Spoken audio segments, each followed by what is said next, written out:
Hello and welcome to this lecture series. Today we're going to be covering the Great Depression and the New Deal. This is part one, Herbert Hoover.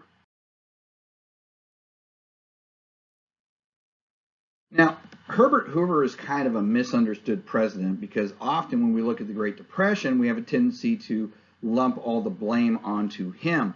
He actually had a really successful career leading up to his presidency. He graduated Stanford University in 1891. He was part of the first graduating class of that school. He got a degree in mining engineering.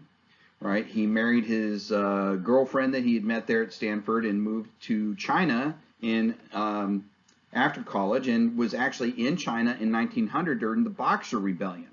Right, when he came back, when World War I had started, he was initially involved with trying to get stranded Americans back home, those that had been basically stranded because of the war. And then finally, Woodrow Wilson is actually going to tap him to provide food to the American Expeditionary Force, right? So he's going to be, even though he's a Republican, he'll be tapped by the Democratic President Woodrow Wilson.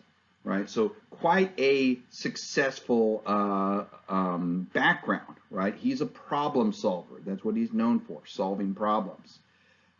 So when the war was over, he'll actually be involved with providing, for example, food to Russia, even during the Civil War that was going on in Russia at the time. He'll be criticized for that. You know, why are you feeding Bolsheviks? He would be asked, and his response would be, 20 million people are starving. Whether they're politics, they shall be fed. Right? So this man's a problem solver.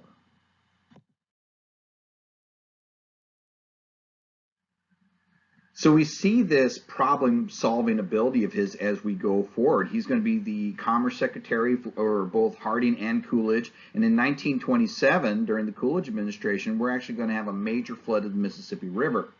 To put the size and scope of the 1927 flood in perspective, when we had the flood of the Mississippi River in 1993, the Mississippi River was moving 1 million cubic feet of water per second, which is an incredible amount of water. This flood of 1927, the Mississippi River is going to be moving 3 million cubic feet of water per second.